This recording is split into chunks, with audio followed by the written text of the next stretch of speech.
August 14, 1940, Harlem. The streets buzzed with a rhythm all their own, the clatter of footsteps on cobblestones, the distant wail of a siren, the occasional roar of a car engine that threatened to shake the tenements. It was the kind of day that felt ordinary, yet ordinary days often carried hidden dangers, especially for men who had climbed higher than most in a world that seemed determined to keep them down. In a small office tucked away above a row of shops, one of the most famous men in the world was about to walk into a trap he couldn't yet see. The office was modest, its walls lined with dark wood paneling, the kind that gave a false sense of permanence, stability, authority. A single desk sat in the center, cluttered with papers, ledger books, and an ashtray filled with stubbed-out cigarettes. Behind the desk, 3 Italian men, sharply dressed, sat with the kind of calm confidence that only comes from knowing the cards are stacked in your favor. Their eyes, dark and calculating, flicked over Joe Louis with the precision of predators sizing up prey. Joe Louis, the brown bomber, sat across from them, a figure of calm strength, but not invincible. He was a man whose fists had brought him fame, who had knocked out champions and crushed opponents in arenas packed with roaring crowds. He had fought Max Schmeling and won, not just the fight, but the hearts of a nation. For many, he was a symbol of black pride, a living testament that talent, determination, and courage could shine even in a world built on prejudice. Yet today, his gloves were off. Today, he was just a man sitting in a quiet office, faced with a choice that could alter his life, in ways no opponent in the ring ever could. The men across from him smiled, polite, practiced. "The Cotton Club investment opportunity," one said, his accent thick but controlled, rolling the words like a promise. "We put in 50,000. We triple your money in 2 years, 10% ownership, your name in lights. Harlem won't know what hit it." They laid a contract on the desk, its pages crisp and intimidating, printed in small, formal letters that seemed to whisper authority. Joe leaned forward, scanning the words, hearing the allure of wealth and prestige. $50,000 wasn't chump change, but it wasn't out of reach for him either. Triple his money? The thought alone was tantalizing. 10% ownership, his name shining in Harlem lights? He could almost see the headlines, feel the respect, imagine the doors that would open. Yet even as his eyes traced the lines of the contract, a small voice in the back of his mind whispered caution. He had learned in the ring that every punch came with risk, every opening could be exploited. But this was different. In the ring, danger was visible, it was immediate. Outside the ring, danger was subtle. It was hidden in clauses, buried in legalese, masked behind smiles and handshakes. Joe didn't yet know it, but that contract was a snare, a carefully crafted trap designed by men who had spent their lives perfecting the art of deception. They had studied him, understood his fame, his ambition, his desire to build a legacy beyond boxing, and now they were ready to strike. The office was silent except for the occasional cough, the scratch of a pen on paper, the faint hum of a ceiling fan that did little to ease the tension. Joe's fingers hovered over the contract, and for a moment, he allowed himself to imagine the possibilities. He imagined walking into a Harlem club, shaking hands with influential figures, seeing the pride in the eyes of young black boys who looked up to him. He imagined the money flowing in, the power, the recognition. He imagined the world bowing, if only a little, to the brown bomber outside the ring as it already had inside it. But the fine print was insidious. Hidden within the neat rows of numbers and legal jargon were pitfalls he couldn't yet perceive. Fake investment pools, phantom metrics that could never be achieved, and penalties for early withdrawal that could tie him in financial shackles for a decade. It was a masterclass in deceit, wrapped in the veneer of opportunity, and Joe, as sharp as he was in the ring, could not yet see it. The men across from him radiated sincerity, leaning forward, nodding as if they were offering a hand of friendship rather than a snare of destruction. Their pitch was smooth, rehearsed, confident. They knew how to make ambition feel safe. They knew how to make greed feel like prudence. Joe's hand reached toward the pen. It was a small motion, but it carried weight, the weight of potential triumph and looming disaster. The ink on that pen could seal a deal that would either elevate him beyond his wildest dreams or chain him to a financial nightmare. Time seemed to slow, every second stretching, the air thick with tension. He was on the brink, a moment away from taking a step that could not be undone. And in that suspended heartbeat, everything depended not on his fists, not on his speed, not on his power, but on timing, on instinct, on the intervention of forces he had yet to encounter. Because in that moment, as Joe Louis was about to commit, a new presence made itself felt, a shadow crossing the threshold of the office, a man whose reputation preceded him, whose name carried weight in ways that boxing titles never could. The calm certainty of the Mobsters was about to be challenged, The ordinary afternoon of an investment meeting was about to erupt into a lesson about the world outside the ring, about predators and protection, about why survival sometimes depended not on brute strength, but on intelligence, courage, and the sharpness of those around you. And thus, the stage was set for an encounter that would not just save Joe Louis from a contract written to destroy him, but would teach him something far more enduring, that in Harlem, as in life, the right ally could mean the difference between triumph and ruin. Joe Louis leaned back slightly in his chair, the crisp edges of the contract pressing against his fingers. On the surface it seemed straightforward, a simple investment opportunity promising a handsome return. But the world outside the ring rarely dealt in simplicity. In the ring he could anticipate punches, read his opponent's movements, control the pace. Outside, danger hid in silence, in subtle wording, in promises too good to be true. And this contract was the perfect example of that hidden peril. The three Italian men across from him radiated confidence, a dangerous combination of charm and calculated menace. They spoke smoothly, their voices low, measured, like a jazz band playing notes just out of reach, luring him closer without his realizing it. Every word was carefully chosen, every pause deliberate.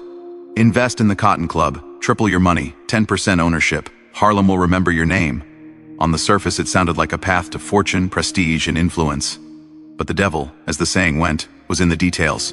And the details were buried deep in a legal labyrinth Joe hadn't trained to navigate. Joe's eyes scanned the contract again, slowing as he noticed the lines that seemed innocuous at first glance. A footnote here, a clause there. Small words, legal J. Argon. Phrases meant to confuse and intimidate. Early withdrawal penalties apply, it read. Performance metrics subject to management discretion. It was all written in a tone so polite it could almost be mistaken for friendly advice, but it was anything but friendly. Every clause was a trap, meticulously designed to ensure that if he ever wanted to back out, he would be financially crippled.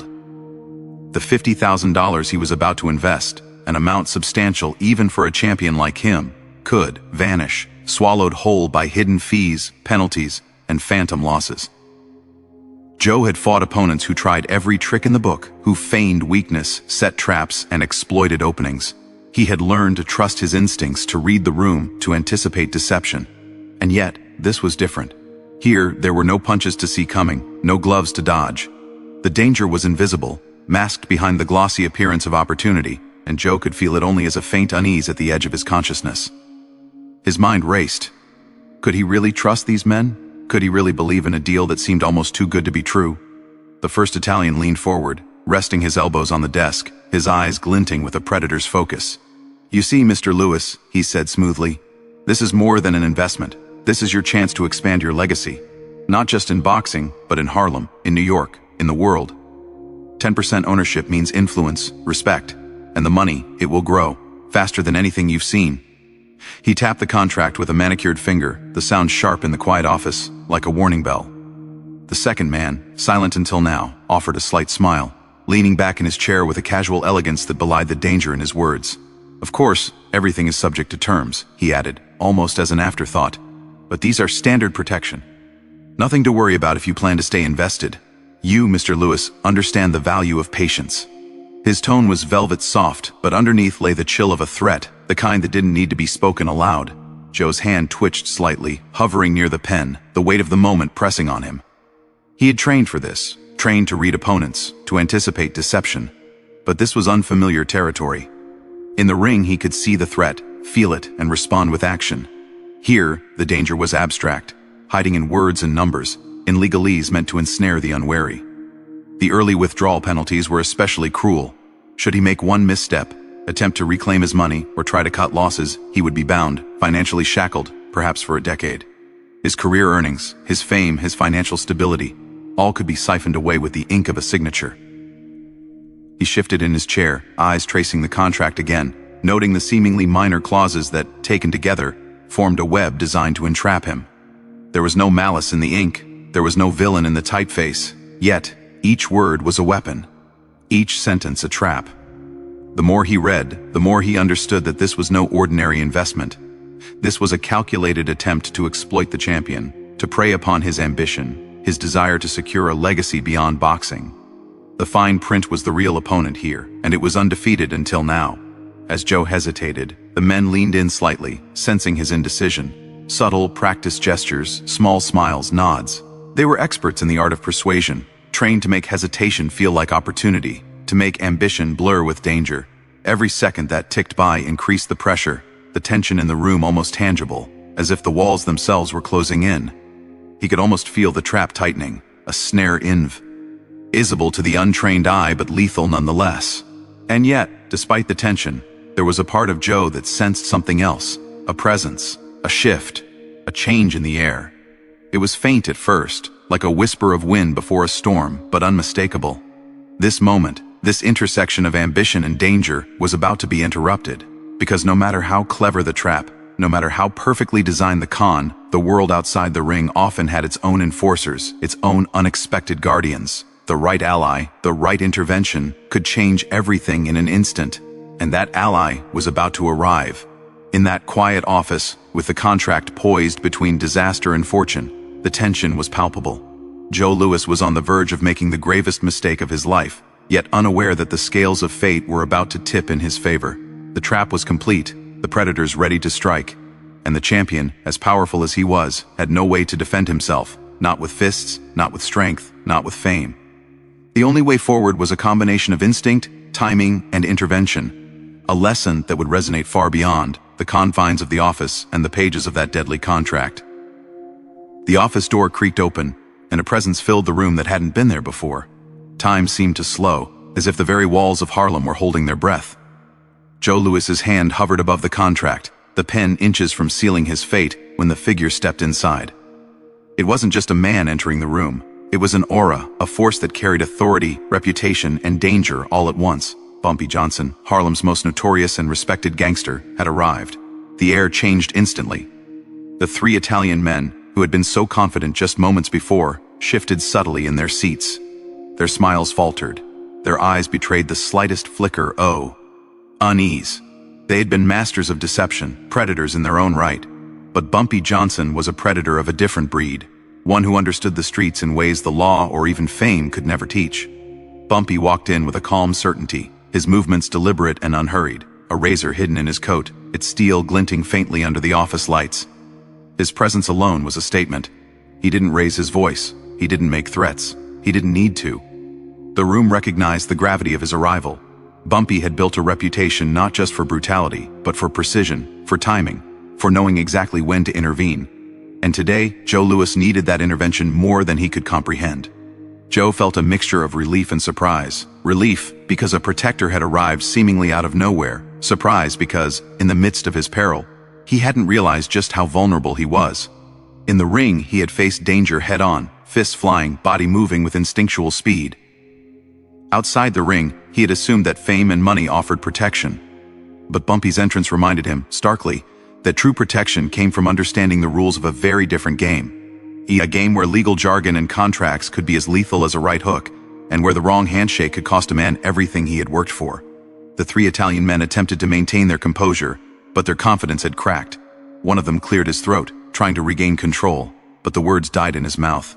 Bumpy's eyes, sharp and assessing, swept the room, landing finally on Joe. A brief nod acknowledged the champion, a silent signal that help had arrived. Then, without a word, Bumpy's attention shifted to the contract and the men who had orchestrated this trap. There was no hesitation, no fear, only calculated, measured awareness. He knew exactly what had been planned, exactly how it had been executed, and exactly how it needed to be stopped. Bumpy's voice broke the tense silence, calm but commanding. "Gentlemen," he said, the single word carrying the weight of a warning, "you've made a mistake coming here today." The Italian men stiffened, their confident posture faltering under the weight of a man who didn't just command respect. He demanded it. Bumpy didn't need to raise his voice to establish dominance. The room itself seemed to lean toward his authority, acknowledging that he was no ordinary adversary. He moved slowly, methodically, placing the contract back on the desk with a deliberate hand, as if to emphasize that what was about to happen was under his control. In the next few minutes, the dynamics of the room shifted completely. The Italians tried to negotiate, to charm, to explain, but their words fell flat. Bumpy's presence alone was a reminder that no amount of legalese, no seductive promises, could overpower a man who understood the streets, the psychology of fear, and the immediacy of consequence. He leaned slightly forward, the razor in his coat catching the light, a subtle, menacing glint that made the room tense. It was both a symbol and a warning, a statement that some contracts could be broken not with ink, but with understanding and force, and that predators should always be wary of those who could strike with precision when least expected. Joe watched, riveted and slightly awed. He realized, in that instant, that this was a lesson far beyond any he had learned in the ring. Bumpy was teaching him the unspoken rules of survival outside boxing: how to read intent, how to spot deception, and how to command respect in a world that respected power and fear more than talent or fame. The Italian men were flustered, their confidence evaporating under the pressure of someone who operated with instincts honed over decades, someone who understood leverage in ways that went beyond money or muscle. Bumpy gestured subtly, signaling to Joe without speaking, a reminder that he didn't need to take the pen, that the real victory was understanding the trap and walking away, unscathed. Every motion, every glance, every pause carried meaning. Joe's heart raced, not with fear of the Italian men but with the realization of how close he had come to disaster. In the ring, he had dodged punches and delivered blows with precision.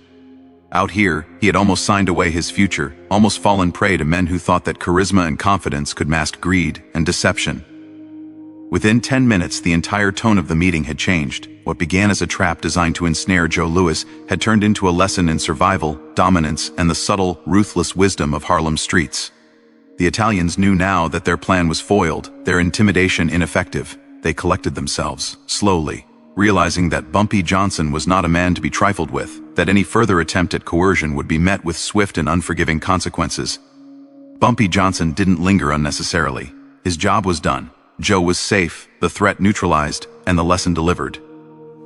He offered a final glance to the champion, a silent acknowledgement that the world outside the ring could be just as dangerous, if not more so, than any opponent he had faced in the ring.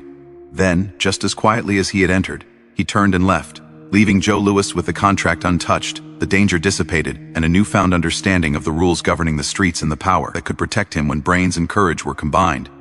That day, Joe Louis learned that survival was not just about strength, speed, or fame.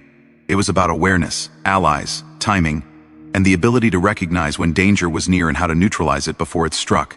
And in those 10 minutes, Bumpy Johnson had not just saved the heavyweight champion from financial ruin, he had taught him one of the most valuable lessons of his life: that the real world, like the ring, required instinct, courage, and respect for the forces around you. The room had returned to silence after Bumpy Johnson's exit, but the weight of what had just occurred lingered like smoke in the air. Joe Louis sat there, still gripping the edge of his chair, staring at the untouched contract.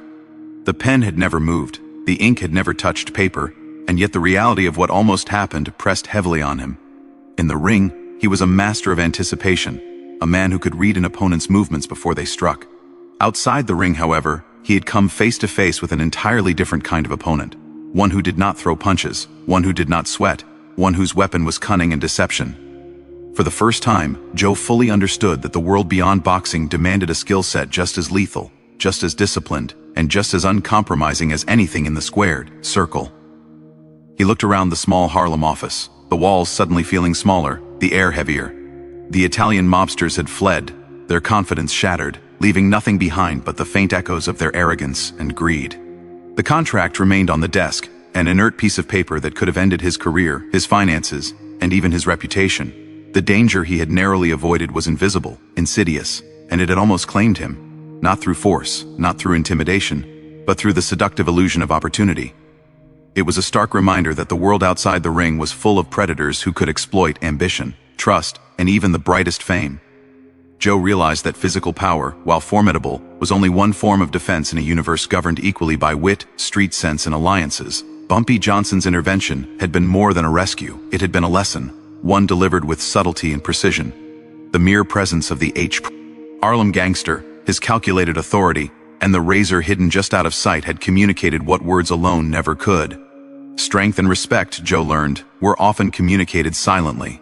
Sometimes it wasn't about delivering a knockout blow, but about ensuring the other party understood the consequences of crossing a line. In 10 minutes, Bumpy had imparted wisdom that no trainer, manager, or promoter could have taught, a lesson about leverage, instincts, and the quiet power of fear and respect. Joe thought about his own life, the fame, the accolades, the glory that came from stepping into arenas filled with cheering crowds. He had always been celebrated for his fists, for his speed, for his ability to dominate opponents physically. Yet this incident revealed a truth he could not ignore. The same fame that brought him accolades also made him a target. Wealth, reputation, and influence could be weaponized against him if he was not vigilant. The world outside the ring had rules he had never been taught, and the stakes were often higher than any championship bout. In the blink of an eye, a misstep could cost everything he had fought so hard to build. As he sat there, Joe realized that survival required more than courage and talent. It demanded foresight, awareness, and the wisdom to recognize danger before it manifested. He thought about Bumpy's calm demeanor, the razor hidden beneath the coat, and the subtle authority that had forced the Italians to back down. It was a form of power that transcended physical confrontation, a power rooted in reputation, knowledge, and the ability to manipulate perception. Joe understood that in life, as in the streets of Harlem, sometimes the sharpest weapon was not a fist, but the mind and the alliances that supported it. The lesson extended beyond financial peril. Joe could see now that contracts, promises, and deals were oft end tests of character, judgment, and intuition. The contract on the desk had been a trap, a carefully constructed snare meant to exploit trust and ambition. It was a warning that even the most innocuous-looking documents could harbor disaster. The experience instilled in him a sense of caution, a wariness that would forever alter the way he approached not just business, but every interaction where the stakes were high and the players were skilled in deception. It was also a lesson about allies, about recognizing who could be trusted when the stakes were highest. Bumpy Johnson had appeared at precisely the right moment, demonstrating the critical importance of timing and loyalty. In the world outside the ring, where power was fluid and danger omnipresent, the right ally could mean the difference between survival and ruin. Joe realized that while he could control his actions in the ring, he could not control every situation he faced outside of it. Success, therefore, relied not only on personal skill, but also on surrounding oneself with individuals who could navigate the shadows, anticipate threats, and intervene when necessary. Sitting there, Joe Louis reflected on the narrow escape and the wisdom imparted in those 10 minutes. Bumpy Johnson had not just protected his finances, he had opened his eyes to the broader landscape of life, teaching him to recognize threats, understand the motives of those around him, and respect the unseen forces that shaped outcomes. It was a lesson in humility and awareness, a recognition that even the strongest among us are vulnerable without vigilance and the right guidance. He realized that every decision, every contract, every handshake had consequences, and that prudence could be as critical as power in preserving a legacy. In that moment, the champion understood that the ring, as important and thrilling as it was, represented only a portion of life's battles. True survival required mastering the complexities outside the ropes, the business deals, the alliances, the silent negotiations of power and influence. The skills he had honed through years of boxing would serve him in many ways, but without the lessons he had just learned, they would not have been enough. Bumpy Johnson's intervention was a stark, unforgettable reminder that life demanded more than strength. It demanded wisdom, foresight, and respect for the forces that moved invisibly around him. Joe Louis stood slowly, the sunlight from the Harlem streets casting long shadows across the office floor. The contract remained untouched, the danger neutralized, but the lesson had been imprinted on him forever. He knew that from this day forward, he would approach life with a sharper awareness, a keener understanding of deception, and an unshakable respect for those who could navigate its hidden perils. Survival, he now understood, was about more than winning fights. It was about understanding the world, recognizing threats, and acting decisively when necessary. Bumpy Johnson had not just saved a champion. He had given him the tools to survive and thrive in a world as unpredictable and dangerous as any opponent he had ever faced.